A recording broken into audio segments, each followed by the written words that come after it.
Hello everyone, मैं हूं दुस्मा तंवर और आप देख रहे हैं smart political world. Dear students, आज हमारा टॉपिक है फंडामेंटल राइट्स, अर्थात इनको हम मौलिक अधिकार, मूल अधिकार या फिर बेसिक राइट्स या बुनियादी अधिकार भी कह सकते हैं। डियर स्टूडेंट्स, आज का टॉपिक भारतीय संविधान की जान है। इसे हम भारतीय संविधान की कंसाइंस भी कह सकते हैं। विद्वानों ने इसे भारतीय संविधान की आत्मा के समान माना है और साथ ही साथ यह टॉपिक इम्पोर्टेंट भी बहुत अधिक है। यह न केवल सिविल सर्विसेज एग्जाम्स के लिए अनिवार्य है, बल्कि हम सब एक लोकतंत्रीय शासन व्यवस्था के नागरिक होने के नाते भी इसकी जानकारी रखने के लिए मजबूर है, क्योंकि प्रत्येक नागरिक का ये कर्तव्य है कि उसको अपने मौलिक अधिकारों की जानकारी तो अवश्य ही होनी चाहिए। तो आइए आज देखते हैं मौलिक अधिकार। इस टॉपिक को हमने इस तरीके से वीडियो बनाने का प्रयास किया है कि इसमें पूछे जाने वाले एक प्रश्न को भी नहीं छोड़ा जाए और हमने सिविल सर्विसेज में पूछे जाने वाले महत्वपूर्ण प्रश्नों का अध्ययन किया है और इसमें एक एक लाइन में उनको शामिल किया गया है। उससे बाहर हम बिल्कुल नहीं जाएंगे। तो आप इस वीडियो के लिए अंत तक बने रहिए और इसकी एक एक लाइन पर फोकस कीजिए। आइए देखते हैं मौलिक अधिकार। मौलिक अधिकार भारतीय संविधान के भाग 3 में दिए गए हैं, जिनका वर्णन अनुच्छेद 12 से लेकर 35 तक किया गया है। आरंभ में संविधान बनाते समय इनकी संख्या 7 थी, परंतु वर्तमान समय में इनकी संख्या 6 है। मौलिक अधिकार हमारे भारतीय संविधान में इतने अधिक विस्तृत रूप से वर्णित किए गए हैं जितना कि स्वयं अमेरिका के संविधान में भी नहीं किए गए, जहां से मौलिक अधिकारों को हमने अपने संविधान में शामिल करने की प्रेरणा ली है। संविधान मौलिक अधिकारों के विरुद्ध भारतीय नागरिकों को सुरक्षा एवं गारंटी प्रदान करता है। ये सभी नागरिकों को बिना किसी भेदभाव के प्रदान किए गए हैं। ये वास्तव में एक राजनीतिक लोकतंत्र की व्यवस्था करते हैं। ये मौलिक अधिकार भारतीय सरकार को नागरिकों के हितों के विरुद्ध किसी भी विधि का निर्माण करने से रोकते हैं। कहने का अभिप्राय यह है कि यदि सरकार कोई विधि का निर्माण करती है और वो मौलिक अधिकारों का उल्लंघन करती है, उनसे असंगत होती है, तो ऐसे विधि निर्माण पर मौलिक अधिकार रोक लगाते हैं और उस कानून को क्रियान्वित करते समय भी सरकार की तानाशाही के ऊपर ये प्रतिबंध लगाते हैं। अर्थात हम कह सकते हैं कि मौलिक अधिकारों का उद्देश्य कानून के शासन की स्थापना करना है, ना कि व्यक्तियों के शासन की। तो मौलिक अधिकारों का देखिए नाम फंडामेंटल राइट्स क्यों रखा गया है। इसके पीछे 3 कारण हैं। नंबर 1, मौलिक अधिकार व्यक्ति के लिए ऐसी दशाओं का निर्माण करते हैं, ये व्यक्ति के लिए वे परिस्थितियां हैं जिनके बिना व्यक्ति अपने जीवन का चहुमुखी विकास अर्थात बौद्धिक, नैतिक, आध्यात्मिक एवं सामाजिक विकास नहीं कर सकता है। अतः ये व्यक्ति के लिए बेसिक हैं। दूसरा, इन मौलिक अधिकारों को हमसे कोई भी छीन नहीं सकता है, यहाँ तक कि स्वयं सरकार भी इनको बाधित करने का प्रयास नहीं करती है। और नंबर 3 ये है कि संविधान में इन अधिकारों के प्रति गारंटी एवं सुरक्षा प्रदान की गई है।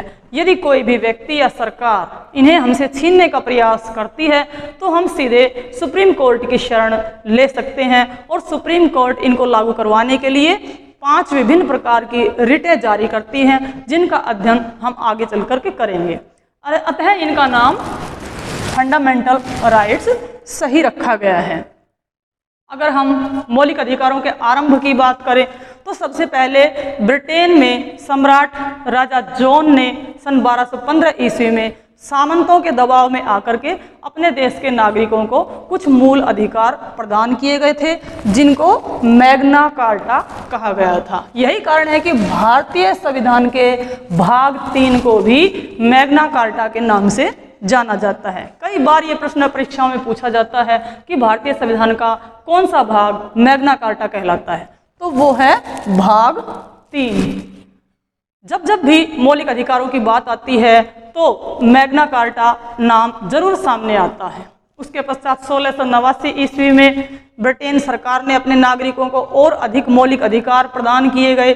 1789 ईस्वी में फ्रांसीसी नागरिकों की मांग करने पर फ्रांसीसी सरकार ने भी नागरिकों के लिए और वहाँ के व्यक्तियों के लिए मौलिक अधिकार प्रदान किए। इसी प्रकार 1791 ईस्वी में संयुक्त राज्य अमेरिका ने भी एक संशोधन के माध्यम से अपने नागरिकों के लिए मौलिक अधिकारों की व्यवस्था की, जिसे बिल ऑफ राइट्स कहते हैं।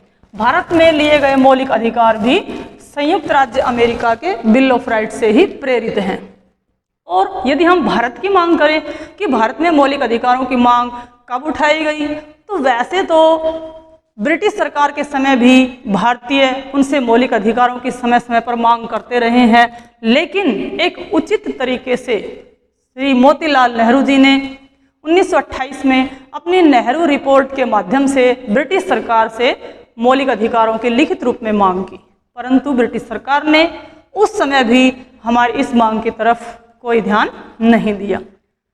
1935 में भारत सरकार अधिनियम पास करते समय भी ब्रिटिश सरकार ने मौलिक अधिकारों को उसमें कोई स्थान नहीं दिया, लेकिन स्वतंत्रता प्राप्त करने के पश्चात हमने जब संविधान सभा का निर्माण किया तो उस समय हमने सरदार वल्लभ भाई पटेल की अध्यक्षता में एक समिति का निर्माण किया तथा जे.बी. कृपलानी की अध्यक्षता में एक उप समिति का निर्माण किया और इनका कार्य था मौलिक अधिकारों के संबंध में सिफारिशें प्रस्तुत करना।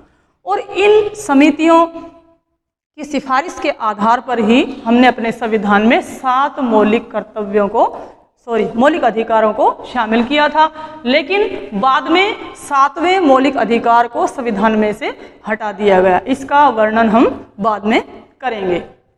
अब देखिए, ये जो मौलिक अधिकार हैं इनकी कुछ विशेषताएं हैं। इनको पढ़ने से पहले आइए एक नज़र इनकी विशेषताओं पर भी डाल लेते हैं।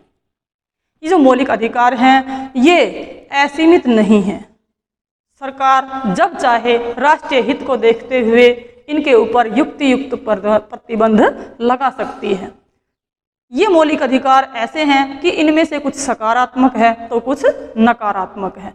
सकारात्मक अधिकार ऐसे हैं जो सरकार को आर्थिक व सामाजिक और शैक्षणिक दृष्टि से पिछड़े हुए वर्गों के लिए विशेष प्रावधान करने की अनुमति प्रदान करती है, तथा नकारात्मक ऐसे हैं जो सरकार को इन मौलिक अधिकारों के विरुद्ध कानून बनाने से रोकते हैं।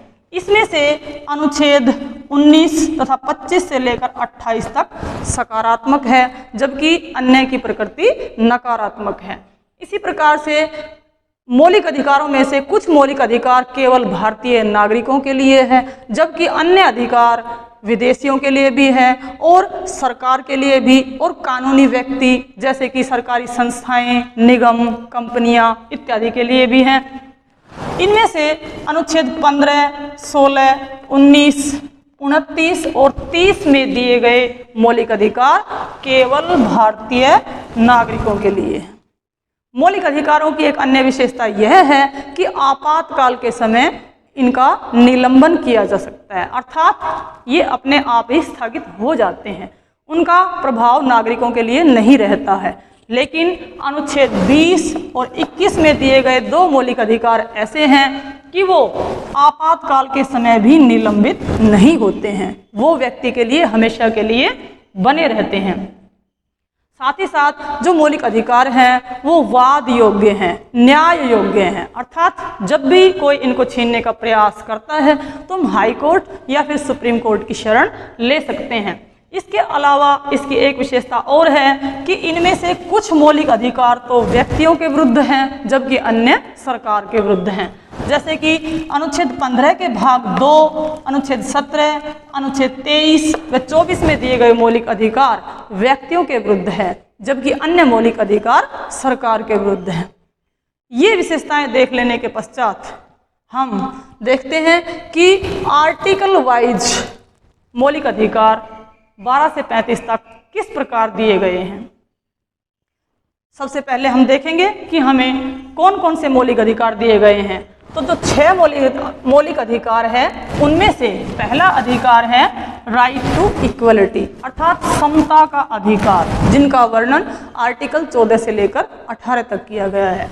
नंबर 2 राइट टू लिबर्टी, अर्थात स्वतंत्रता का अधिकार, जिसका वर्णन आर्टिकल 19 से लेकर 22 तक किया गया है। और हमारा तीसरा मौलिक अधिकार है राइट अगेंस्ट एक्सप्लॉयटेशन, अर्थात शोषण के विरुद्ध अधिकार, जिसका वर्णन अनुच्छेद 23-24 में है।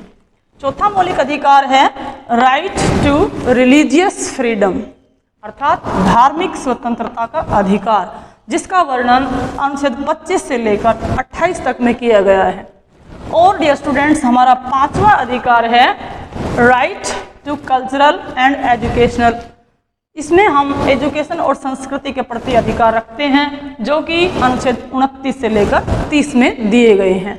और हमारा छठा अधिकार है, मौलिक अधिकार है राइट अगेंस्ट कॉन्स्टिट्यूशनल रेमेडीज, अर्थात संवैधानिक उपचारों का अधिकार, जो अनुच्छेद 32 तथा अनुच्छेद 226 में दिया गया है। इसके अनुसार ही हमारा सुप्रीम कोर्ट और हाई कोर्ट मौलिक अधिकारों की सुरक्षा करता है। और हम जो बार बार बता रहे हैं कि आरंभ में 7 मौलिक अधिकार थे, वो 7वां अधिकार था राइट टू प्रॉपर्टी, अर्थात संपत्ति का अधिकार, जो आर्टिकल 19 के भाग 6 में रखा गया था। परंतु हमारी सरकार ने 44वें संशोधन 1978 के द्वारा इस मौलिक अधिकार को मौलिक अधिकारों की सूची से निकाल करके संविधान के भाग 12 के अनुच्छेद 300 क में डाल दिया तथा इसे कानूनी अधिकार का रूप दे दिया। अब देखिए, मौलिक अधिकार और कानूनी अधिकार में क्या अंतर है। इन दोनों में यही एक मुख्य अंतर है कि मौलिक अधिकारों का उल्लंघन होने पर हम सीधे सुप्रीम कोर्ट में जा सकते हैं, लेकिन कानूनी अधिकार का उल्लंघन होने पर सीधे सुप्रीम कोर्ट में नहीं जाया जा सकता है। अब देखिए, अनुच्छेद 12 में क्या बात बताई गई है कि यहाँ पर राज्य शब्द का बार बार प्रयोग किया गया है, जो कि थोड़ा सा अलग है। यहाँ राज्य में क्या क्या शामिल किया जाता है, एक नज़र उन पर डाल लेते हैं। इसमें राज्य में भारत सरकार एवं संसद, राज्य सरकार एवं विधानमंडल, सभी सरकारी एवं अन्य प्राधिकारी। सरकारी और अन्य प्राधिकारी का अर्थ है कि इसमें राष्ट्रपति, राज्यपाल, अन्य मंत्रीगण तथा जो भी उच्च पदों पर विराजमान प्राधिकारीगण हैं, उन सबको इसमें शामिल किया गया है। और नंबर 4, सरकार के अधीन संस्थाएं। सरकार के अधीन कार्य करने वाली, चाहे वो निजी संस्थान हो लेकिन सरकार के अंतर्गत कार्य कर रही हो, तो वो भी इसमें शामिल है, जैसे कि LIC, ONGC, सेल इत्यादि संस्थाएं भी राज्य में ही शामिल की जाएंगी। ये चारों संस्थाएं जो भी कार्य करेगी वो राज्य के अंतर्गत किए हुए कार्य माने जाएंगे। अब देखते हैं अनुच्छेद 13। अनुच्छेद 13 बताता है कि भारतीय संविधान में जितने भी मौलिक अधिकारों को संकलित किया गया है वो सभी नागरिकों को बिना किसी भेदभाव के प्रदान किए जाएंगे। साथ ही इसमें 3 बातें और भी बताई गई हैं, जैसे कि अनुच्छेद 13 के भाग 1 में बताया है कि संविधान बनाने से पूर्व की वे सभी विधियां जो फंडामेंटल राइट से असंगत हैं वे शून्य होगी। अर्थात संविधान बनाने से पहले जो भी विधियां मौजूद थी, जो भी कानून मौजूद थे, वो संविधान लागू होने के बाद शून्य घोषित होंगे, उनका कोई प्रभाव नहीं रहेगा। इस सिद्धांत को डॉक्ट्रिन ऑफ एक्लिप्स अर्थात ग्रहण का सिद्धांत या आच्छादन का सिद्धांत भी कहा गया है। ऐसा क्यों कहा गया है? देखिए, यदि कोई अपराध संविधान बनाने से पूर्व किया गया है और उस विधि के अनुसार किया गया है, तो मौलिक अधिकार उसको आच्छादित कर लेंगे, अर्थात मौलिक अधिकार प्रभावी रहेंगे। उस अपराध से संबंधित पहले बनी गई विधि को नहीं माना जाएगा। लेकिन यदि अपराध भी मौलिक अधिकार लागू होने से पहले किया गया है और वो पहले बनाई गई विधि के अनुसार ही किया गया है, तो वह विधि मानी जाएगी, ना कि मौलिक अधिकार। इस तरह से हम कह सकते हैं कि संविधान बनाने से पहले, मौलिक अधिकारों को लागू करने से पहले जो भी विधि बनाई गई है वो मौलिक अधिकार लागू होने के बाद उनसे अगर असंगत है तो फिर उनका कोई प्रभाव नहीं रहेगा। अनुच्छेद 13 के दूसरे भाग में बताया गया है कि राज्य ऐसी कोई विधि नहीं बनाएगा जो फंडामेंटल राइट्स को न्यून करती है। यानी कि अब राज्य या सरकार किसी भी ऐसे कानून का निर्माण नहीं करेगी जो कि मौलिक अधिकारों को न्यून करते हैं या फिर उनका अल्पीकरण करते हैं, अर्थात उनको कम करते हैं, उनके प्रभाव को घटाते हैं। अनुच्छेद 13 के भाग 3 में बताया गया है कि संसद फंडामेंटल राइट्स में संशोधन कर सकती है परंतु आधारभूत ढांचे का उल्लंघन नहीं कर सकती। गोपालन बनाम पंजाब राज्य मुकदमे में सरकार ने, सुप्रीम कोर्ट ने ये फैसला दिया था कि सरकार कोई भी ऐसा कानून नहीं बना सकती जो मौलिक अधिकारों का उल्लंघन कर सकता है। लेकिन केशवानंद भारती बनाम केरल राज्य 1973 वाले मुकदमे में सुप्रीम कोर्ट ने अपने ही फैसले को पलट दिया तथा बताया कि संसद या सरकार मौलिक अधिकारों में संशोधन कर सकती है परंतु उसके आधारभूत ढांचे का उल्लंघन नहीं कर सकती। अर्थात आधारभूत ढांचे की अवधारणा का जन्म केशवानंद भारती बनाम केरल मामले के साथ हुआ। इसके बाद हम पढ़ते हैं कि हमारे जो 6 मौलिक अधिकार है वो किस किस अनुच्छेद में दिए गए हैं और उसके बारे में हमें क्या क्या अधिकार प्रदान किया गया है। सबसे पहले है राइट टू इक्वलिटी, अर्थात समता का अधिकार। इसमें यह अधिकार अनुच्छेद 14 से लेकर के 18 तक हमें प्रदान किया गया है। आइए देखते हैं कि अनुच्छेद 14 में क्या कहा गया है। अनुच्छेद 14 में हमें विधि के समक्ष समानता प्रदान की गई है, अर्थात भारत का प्रत्येक नागरिक विधि के सामने, कानून के सामने समान है, उनमें किसी प्रकार का कोई भेदभाव नहीं किया जाएगा, चाहे वह कितना ही अमीर है, गरीब है, उच्च है, निम्न है, वो एक आम आदमी है या फिर सरकारी प्राधिकारी है, उनमें किसी प्रकार का कोई भेदभाव नहीं किया जाएगा। अनुच्छेद 14 में हम 2 बातों को शामिल करते हैं। नंबर 1 विधि का शासन तथा दूसरा विधि का समान संरक्षण। जो विधि का शासन है ये ब्रिटेन से प्रेरित है और वहाँ प्रोफेसर डायसी के विधि के शासन के समरूप है। इसमें यही बताया गया है कि विधि सभी नागरिकों को समान मानकर चलेगी और राज्य किसी ऐसे कानून का या विधि का निर्माण नहीं करेगा जो नागरिकों के विरुद्ध हो, नागरिकों के मौलिक अधिकारों के विरुद्ध हो। तथा विधि का समान संरक्षण हमने अमेरिका के संविधान से लिया गया है। इसमें यह बताया गया है कि समान नागरिकों के साथ समान परिस्थितियों में समान व्यवहार किया जाएगा, अर्थात अगर परिस्थितियां समान होगी तो ही व्यक्तियों के साथ समान व्यवहार किया जाएगा। अर्थात यदि कोई व्यक्ति 20 वर्ष का है और एक बालक 5 वर्ष का है तो उन दोनों के साथ एक जैसा व्यवहार नहीं किया जा सकता है। इसके बारे में आर्टिकल 15 के भाग 3, 4 तथा आर्टिकल 16 के भाग 4 में अच्छी तरह से समझाया गया है कि किस प्रकार समान परिस्थितियों में समान व्यवहार किया जाएगा। इसके बाद हम देखते हैं कि आर्टिकल 15 में सामाजिक समानता का संवर्धन किया गया है तथा समाज में एक रूपता स्थापित करने की कोशिश की गई है। इसमें 5 भागों में हमें मौलिक अधिकार प्रदान किया गया है। तो सामाजिक समानता के संवर्धन के लिए आर्टिकल 15 के भाग 1 में बताया गया है कि केवल धर्म, मूल वंश, जाति, लिंग व जन्म स्थान के आधार पर नागरिकों के मध्य विभेद को रोकता है। इसमें हमने 2 बात अंडरलाइन की हुई है। नंबर 1 केवल, अर्थात क्या आधार है? धर्म, मूल वंश, जाति, लिंग और जन्म स्थान, ये 5 आधार हैं। इन आधार पर किसी प्रकार का नागरिकों के साथ भेदभाव नहीं किया जाएगा। और दूसरी बात है नागरिकों का, अर्थात यह मौलिक अधिकार केवल भारतीय नागरिकों के लिए है। इन 5 आधारों को छोड़ करके अन्य अधिकार आधार जैसे कि निवास और भाषा के आधार पर भेदभाव किया जा सकता है। आर्टिकल 15 के भाग 3, 4 और 5 ये अपवाद हैं। ये क्या करते हैं? ये राज्य को संरक्षणात्मक भेदभाव की अनुमति प्रदान करते हैं, जबकि भाग 1 और 2 में भेदभाव को रोका गया था।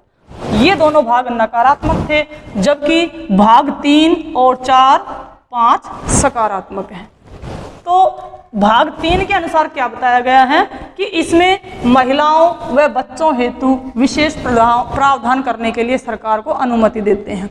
अर्थात सरकार ऐसे सामाजिक वर्ग जो शारीरिक दृष्टि से या सामाजिक दृष्टि से पिछड़े हुए हैं उनके विकास के लिए अलग से प्रावधान कर सकती है। उनके जीवन के विकास के लिए आयोग की स्थापना कर सकती है, कोई अन्य योजनाएं चालू कर सकती है। तो इसकी अनुमति अनुच्छेद 15(3) देता है। अब देखते हैं 15 के भाग 4 में क्या कहा गया है। सामाजिक व आर्थिक रूप से पिछड़े वर्गों अर्थात अनुसूचित जाति और अनुसूचित जनजाति के लिए यह अनुच्छेद विशेष प्रावधान करने की अनुमति देता है। भाग 5 में 93वें संशोधन 2005 के द्वारा निजी शिक्षण संस्थानों में भी शैक्षणिक व सामाजिक दृष्टि से पिछड़े हुए वर्गों हेतु उपबंध किए गए हैं। निजी शिक्षण संस्थानों का ये जो कानून है ये केवल अनुच्छेद 30 के भाग 1 पर लागू नहीं होता है, क्योंकि इसमें अल्पसंख्यक समुदाय को अपने निजी शिक्षण संस्थाएं स्थापित करने का अधिकार दिया गया है और उनमें ये आरक्षण नहीं किया जा सकता है। उसमें किसी भी प्रकार से शैक्षणिक एवं सामाजिक दृष्टि से पिछड़े हुए वर्गों के लिए उपबंध नहीं किया जा सकता है।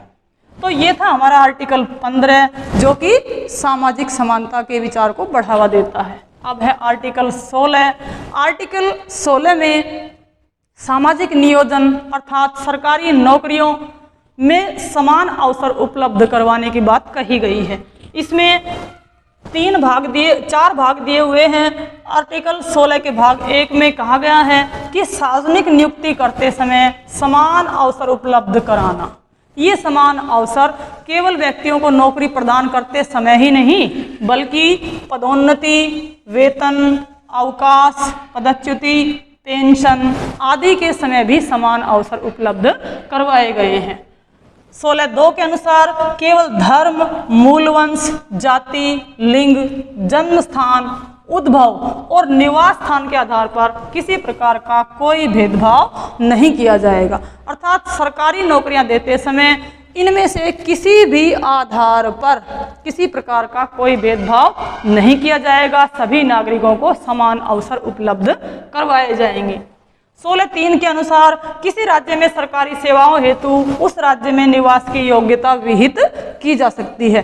किसी विशेष राज्य में जैसे कि उत्तराखंड, मणिपुर, नागालैंड आदि ऐसे राज्य हैं कि ये राज्य अपनी सेवाओं में नियुक्ति देते समय अपने राज्य में निवास करने की योग्यता को लागू कर सकते हैं। इसी प्रकार से अनुच्छेद 16 के भाग 4 में बताया गया है कि जिन पिछड़े वर्गों का सरकारी सेवाओं में पर्याप्त प्रतिनिधित्व नहीं है उनके लिए आरक्षण का प्रावधान किया गया है। जैसे कि हमारी सरकार ने आर्टिकल 340 के तहत पिछड़ा आयोग का निर्माण किया है जो कि जातिगत आधार पर है। इसमें एक मंडल आयोग की स्थापना भी की गई थी। जो मंडल आयोग 1978 में बनाया गया तथा 1980 में उसने अपने रिपोर्ट प्रस्तुत की तथा भूतपूर्व प्रधानमंत्री वीपी सिंह ने उसकी सिफारिशों को लागू किया तथा ओबीसी वर्ग को 27% आरक्षण दिया। साथ ही यह भी निर्धारित किया गया है कि यह आरक्षण 50% से अधिक नहीं होना चाहिए। हालांकि बाद में 10% आरक्षण आर्थिक आधार पर भी दिया गया था। इस आरक्षण में क्रीमी लेयर की बात भी कही गई थी। क्रीमी लेयर का अर्थ है मलाईदार परत, अर्थात जिस व्यक्ति की आय 1 लाख रुपए सालाना थी, आरंभ में उसको 1 लाख रुपए ही निर्धारित किया गया था, उसको आरक्षण से वंचित किया गया था, उसको आरक्षण लेने की आवश्यकता नहीं थी। समय के साथ साथ यह सीमा बढ़ाई गई है।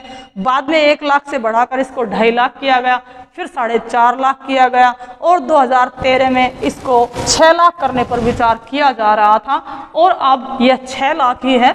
जिस व्यक्ति की आय सालाना 6 लाख रुपए है वह क्रीमी लेयर में आता है और उसको आरक्षण का लाभ नहीं दिया जाएगा। तो ये था आर्टिकल 16 जिसमें सरकारी नौकरियों में समान अवसर का मौलिक अधिकार दिया गया है। और अब है आर्टिकल 17। आर्टिकल 17 में अस्पृश्यता निषेध किया गया है, अर्थात छुआछूत की मनाही की गई है।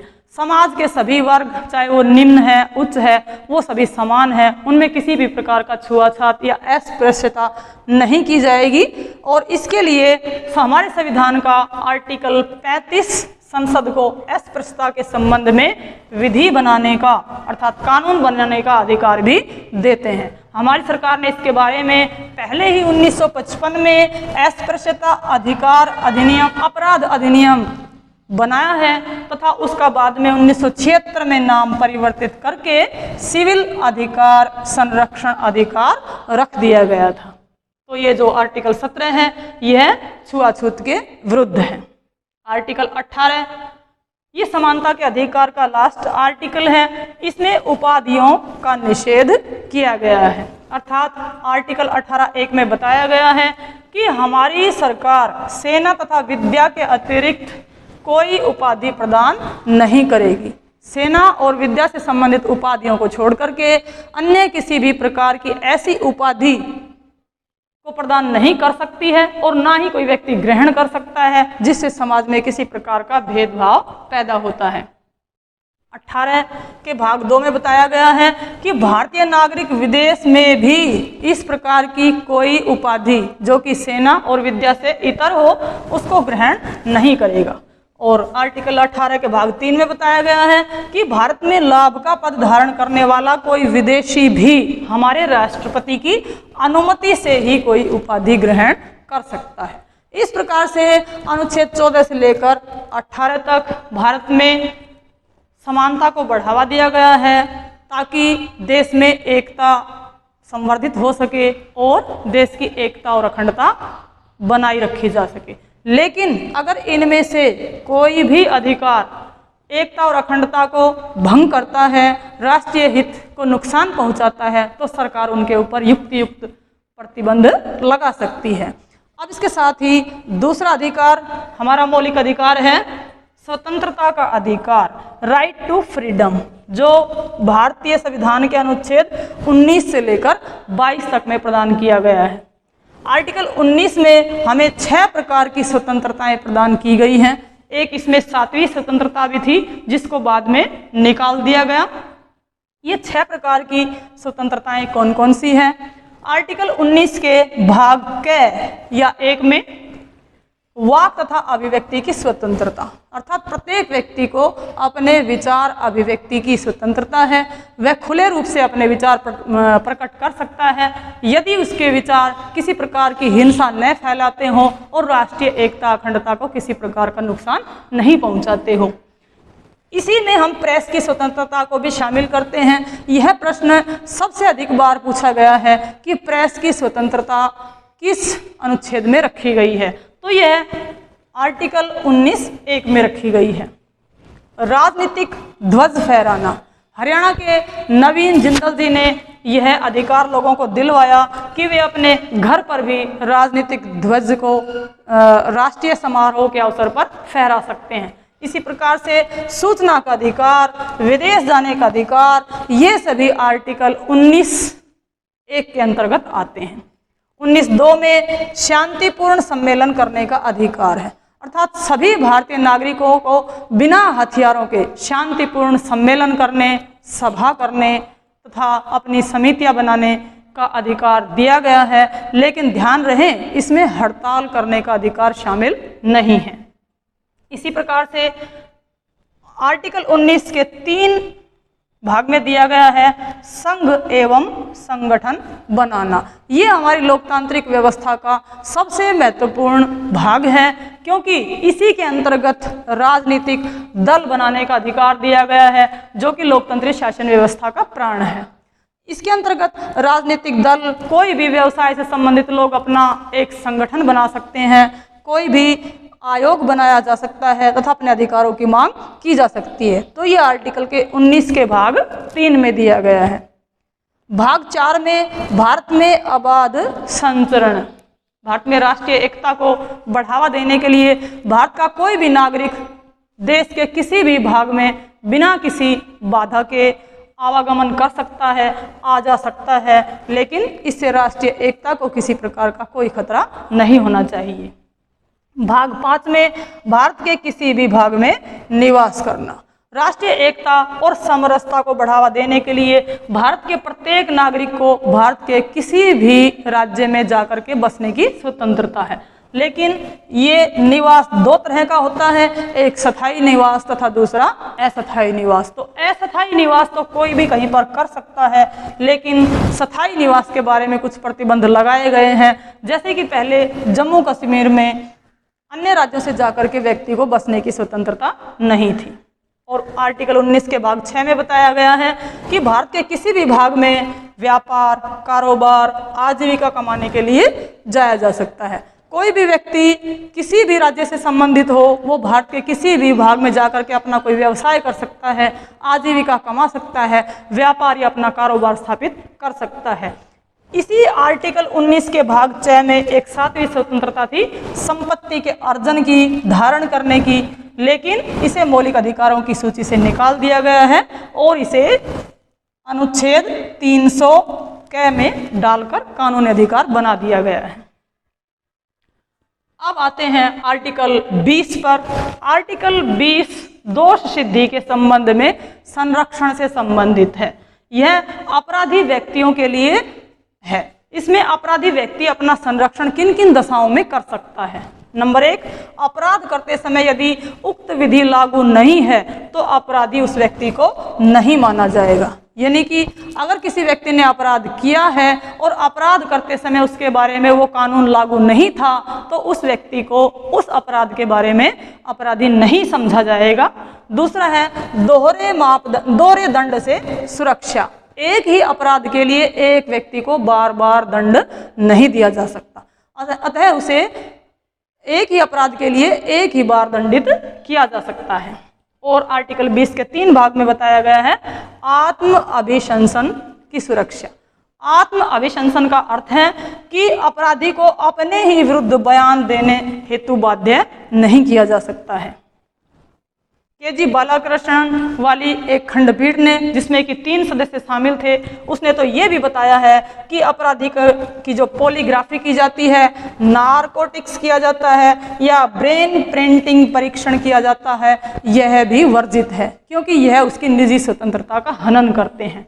लेकिन mister X versus mrs Z 2002 मुकदमे में डीएनए टेस्ट की अनुमति दी गई है, जो कि आर्टिकल 20 के भाग 3 का उल्लंघन नहीं माना जाएगा। अर्थात डीएनए टेस्ट कराना है वर्जित नहीं है। इसी प्रकार से अब हम देखते हैं आर्टिकल 21। आर्टिकल 21 व्यक्ति को जीवन, प्राण एवं दैहिक स्वतंत्रता प्रदान करता है। ये एक ऐसा आर्टिकल है, आर्टिकल 20 भी ऐसा ही था और आर्टिकल 21 भी, जिसको आपातकाल के दौरान भी स्थगित नहीं किया जा सकता है। इस अधिकार से केवल विधि द्वारा स्थापित प्रक्रिया से ही वंचित किया जा सकता है। यानी कि आपातकाल में भी इस अधिकार से वंचित नहीं किया जा सकता, लेकिन संसद कोई स्पेशल विधि अगर बनाती है तो उसके द्वारा ही इस अधिकार से नागरिकों को वंचित किया जा सकेगा। इस अधिकार के अंतर्गत अब व्यक्ति अपना जीवन गरिमा बनाए हुए जीने का अधिकार रखता है तथा यह अधिकार नागरिक और विदेशी दोनों के लिए है। लेकिन ध्यान रहे कि इसमें मरने का अधिकार शामिल नहीं है, केवल जीवन एवं प्राण दैहिक स्वतंत्रता का ही जीवन का अधिकार इसमें शामिल है। आर्टिकल 21 क में शिक्षा पाने का अधिकार डाला गया है। शिक्षा पाने का अधिकार 86वें संवैधानिक संशोधन 2002 के द्वारा 21 क में शामिल किया गया और यह 1 अप्रैल 2010 से लागू है। इसमें सरकार का यह कर्तव्य है ये कि वो 6 से 14 वर्ष के आयु के जितने भी बच्चे हैं उनको शिक्षा दिलाने का मौलिक अधिकार प्रदान करे। उनको 6 से 14 वर्ष तक के आयु के बच्चों को आरंभिक शिक्षा, प्राथमिक शिक्षा के अधिकार से वंचित न किया जाए। वैसे तो यह सिद्धांत आर्टिकल 45 में नीति निर्देशक सिद्धांतों में भी डाला गया था, लेकिन नीति निर्देशक सिद्धांतों का उल्लंघन होने पर न्यायालय की शरण नहीं ली जा सकती है। इसलिए अब इसको मौलिक अधिकारों की सूची में डाला गया है ताकि 6 से 14 वर्ष की आयु के बच्चों को मौलिक शिक्षा प्रदान की जा सके। साथ ही साथ यह 51 क में मूल कर्तव्य के रूप में भी 11वें कर्तव्य के रूप में जोड़ा गया है, जिसमें अभिभावकों तथा माता पिता का ये कर्तव्य है कि वो अपने 6 से 14 आयु तक के बच्चों के लिए शिक्षा का प्रबंध करवाएं। यह शिक्षा निःशुल्क तथा अनिवार्य मानी गई है। इसके साथ साथ ही आर्टिकल 21 क में निःशुल्क विधिक सहायता प्राप्त करना, चिकित्सा सहायता प्राप्त करना, निःशुल्क खाद्य सामग्री पाना तथा आश्रय पाना अर्थात राइट टू शेल्टर भी इसी के अंदर शामिल है। और कुछ बातों का इसमें निषेध भी दिया गया है, जैसे कि सार्वजनिक स्थानों पर धूम्रपान करने का निषेध किया गया है। साथ ही महिला कर्मियों का उनके नौकरी के स्थल पर यौन उत्पीड़न करने का निषेध किया गया है। और महिला को ये अधिकार दिया गया है कि वो अपने बच्चे को जन्म देना चाहती है या गिराना चाहती है या फिर गर्भ गिराने के लिए वह किसी भी साधन का प्रयोग करती है तो यह उसका निजता का अधिकार है, तो इसमें किसी प्रकार की कोई बाधा नहीं आती है। साथ ही फोन टेप करने को वर्जित माना गया है। अगर किसी व्यक्ति के फोन टेप किए जाते हैं तो यह उसकी निजता का हनन है। तो ये 21 क में सारी बातें शामिल की गई है। और अब है आर्टिकल 22। आर्टिकल 22 गिरफ्तार व्यक्ति को स्वतंत्रता तथा अधिकार प्रदान करता है। गिरफ्तार किए गए व्यक्ति के लिए आर्टिकल 22 1 और 2 निवारक निरोध के अलावा लागू है। यानी कि आर्टिकल 22 के भाग 4 से लेकर 7 तक निवारक निरोध कानून दिया गया है, जबकि 22 1 और 2 में इसके अलावा जितने भी कानून हैं वो सभी शामिल किए गए हैं। इसमें शामिल है गिरफ्तारी का कारण जानने का अधिकार गिरफ्तार किए गए व्यक्ति को है। उसको ये जानने का अधिकार है कि वो किस कारण से गिरफ्तार किया गया है। साथ ही उसे अपनी पसंद के प्रसिद्ध से प्रसिद्ध अधिवक्ता से परामर्श लेने का अधिकार भी दिया गया है। इसके अलावा 24 घंटे के अंदर उसे निकटतम न्यायालय में प्रस्तुत किया जाना अनिवार्य है तथा मजिस्ट्रेट की अनुमति के बिना उसे 24 घंटे से अधिक समय के लिए बंदी नहीं बनाया जा सकता है। ये सारी बातें आर्टिकल 22 के भाग 1, 2 और 3 में शामिल की गई हैं। अब भाग 4 और 7 में निवारणात्मक कार्यवाही के लिए प्रावधान है। ये निवारणात्मक कार्यवाही ऐसी है जिसमें अपराधी को अपराध करने से पहले ही रोकने का उद्देश्य है। इसमें शंका के आधार पर, संदेह के आधार पर व्यक्ति को गिरफ्तार कर लिया जाता है ताकि वह व्यक्ति अपराध को अंजाम ही नहीं दे सके। इसके बारे में समय समय पर विभिन्न प्रकार के कानून बनाए गए हैं, जैसे कि श्रीमती इंदिरा गांधी ने 1971 में मीसा कानून बनाया था, जिसका अर्थ है maintenance of internal security act, जिसको जनता पार्टी की सरकार ने 1979 में निरस्त कर दिया गया था। इस मीसा कानून के अंतर्गत व्यक्ति को संदेह के आधार पर ही गिरफ्तार कर लिया जाता था। इसी प्रकार पोटा कानून बनाया गया था, इसमें भी व्यक्ति को अपराध करने से पूर्व ही गिरफ्तार करने की बात कही गई थी। तो यह आर्टिकल 19 से लेकर 22 तक right to liberty, right to freedom अर्थात स्वतंत्रता का अधिकार दिया गया है। इस चैप्टर को एक ही वीडियो में कंप्लीट कर पाना बहुत ही मुश्किल है, ऐसे तो हमारी वीडियो बहुत लंबी हो जाएगी।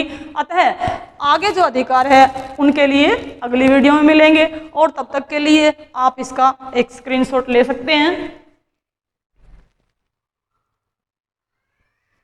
आई होप मैंने जितनी बारीकी से एक एक बात को वीडियो में शामिल किया गया है आपको समझ में आ गया होगा। इसके लिए आपको ज़्यादा रटने की ज़रूरत नहीं है, बस आप आराम से वीडियो को 2-3 बार देखिए और उसके बाद आप बुक को एक बार गहराई से पढ़ लीजिए। आपको सारे मौलिक अधिकार अच्छी तरह से समझ में आ जाएंगे। और अब नेक्स्ट मौलिक अधिकारों के लिए अगले वीडियो में, तब तक के लिए धन्यवाद।